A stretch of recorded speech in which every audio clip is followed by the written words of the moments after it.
यहाकना इकोक्टोना खुरमजरी मथंगा अखोगी तखेल लेपाक असिबु कोनबिरिबी Tripureshwari इमाबु खुरमजदुना ngasi wahai amanitang WMC ki chairman ama oina mafamsiga wahai amanitang hajaram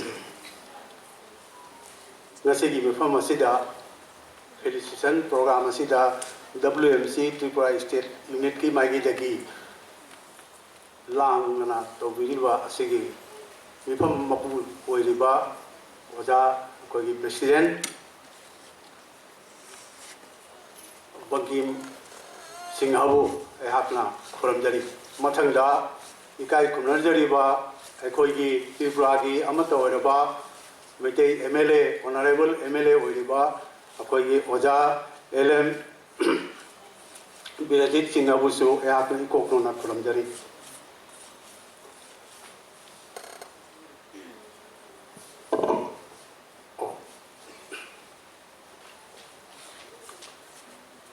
Matanga Akanaba Mitulan Ojeriba Oja Milal Kanti Singhabu social activist Mahakuswayakni Kokuna Kuramjari Amasung WMC ki ngasi program siga Saruk Javirogi Kamoy Dagi Thagachari Matanga Akoi Atoiba Mitulen Ikai Kunajaro Oja Sri L Birumangal Singho Ayahakunsu Mamanga de Koi Kanglajabani Asi Nasigi Thoramasiga Saruk Javiba ki Matam Kaino Laki Wagi Tamatasu Yakna Thagachari Amasung Kuramjari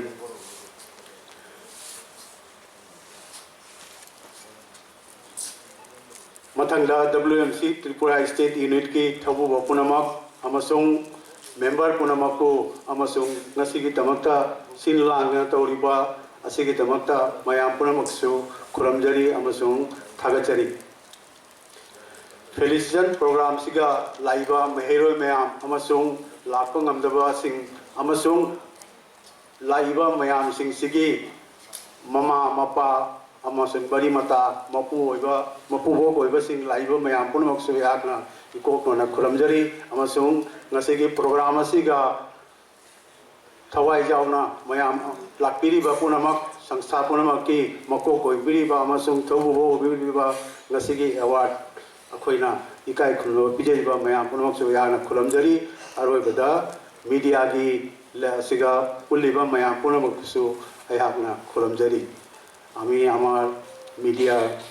brothers and sisters I welcome you all ngasi अयाकना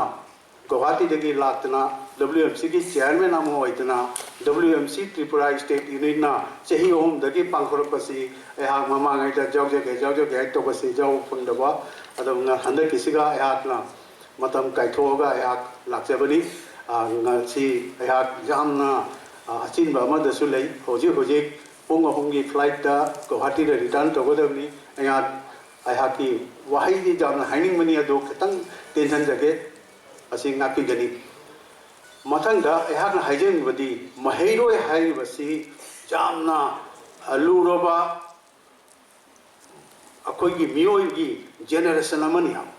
mahairoi haibasina matangi kenoda generation da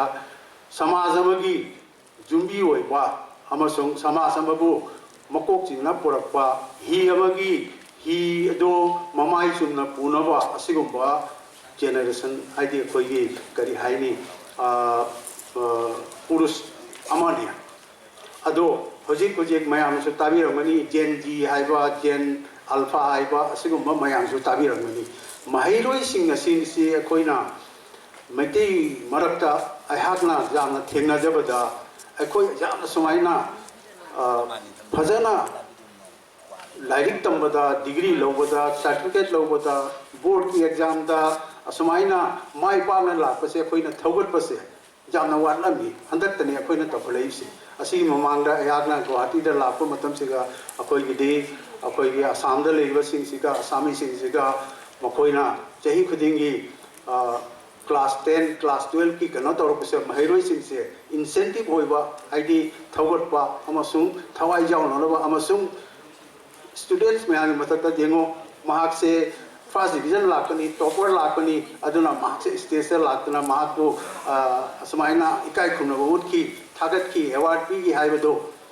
अदो आइदि अतैनसु पुनमक्सु कइनो फंगदौ नते अदुमकु ngसाइगे अमा करी incentive highway spirit टाइबा थब अमु Jenga competitive कइनो से असे पोन बंगाबी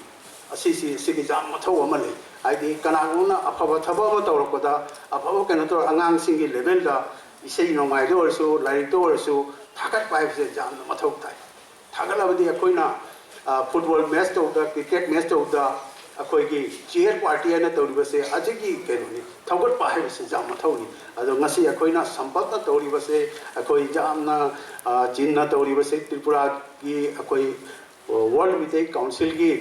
state unit असिबो यागना सिगी नमता अमुआ हन्ना थागचे मतंगदा अहाक WMC की मरमदा खजिक्तंग अहाक पंजरमगे मतंदी जाम ली WMC हाइबसी world मिटे council हाइबनी मसे 2018 दा अखोइना पान कन्वेंशन पान मिटे कन्वेंशन हाइना इम्फाल दगी हौदोरपनी मथंगदा मफम दा कोई प्लेनरी सेशन इम्फाल दा तौरगा गुवाहाटी दा 2021 दा तौरगा अदुगी मतुंगदा मणिपुर दासु अदुगगी दिल्ली दासु असमाइना प्लेनरी सेशन तौरगा हंदक कुमसी की सिगा 2026 सिगा लमारग्राम हाइबा कसार की मफम दुगा तरुक सुबा प्लेनरी सेशन अमा तौरे कोइना अदो अखोइ होजिक WMC से जाम नांगांग ओइना लेबा ऑर्गेनाइजेशन अमनी असिगी बॉडी असे कदमाइन तौरे हाइबदा अखोइ गिसिगा इंडिया दा तो नतना इंडिया दा स्टेट अहुम दा मिटेना मेजॉरिटी ओइना लेबा असम मणिपुर थादोगा असम अमसुंग त्रिपुरा तनी असिगसु अमुक अते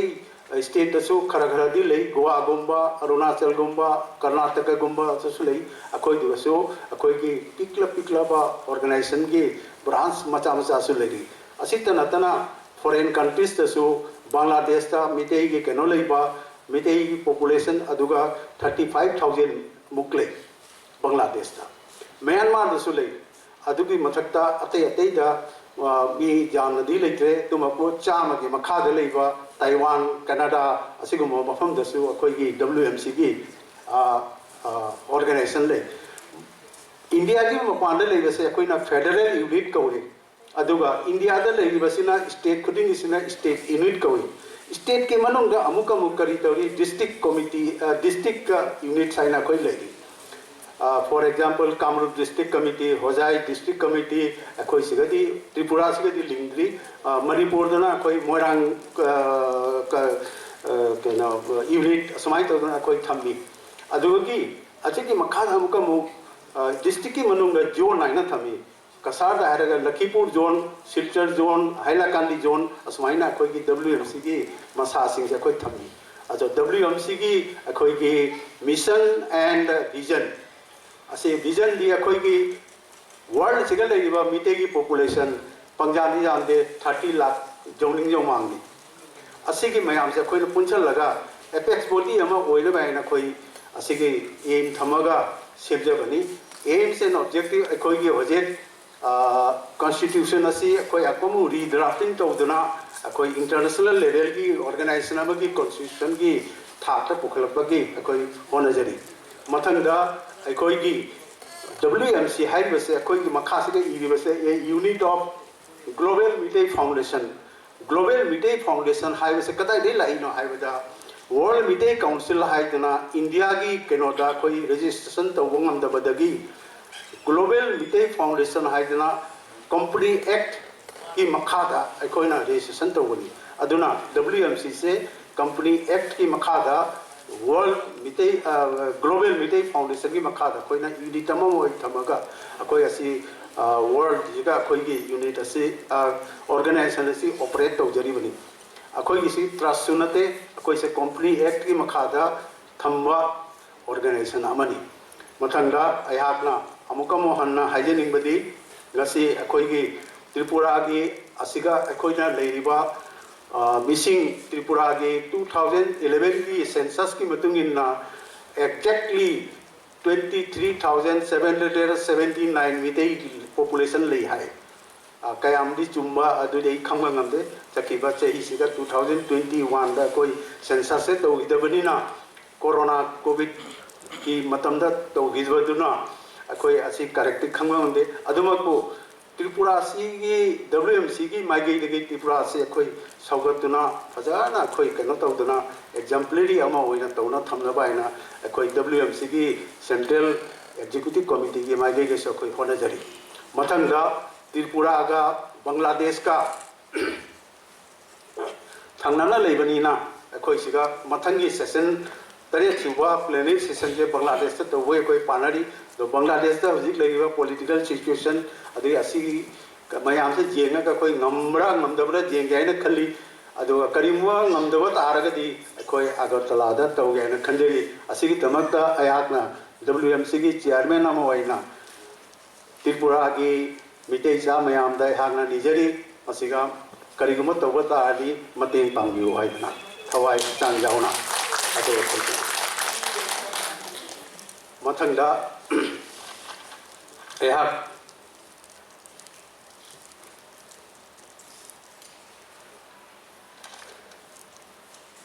aikoigi point amatang ai thamjarange masiga ai hakna koi Assam da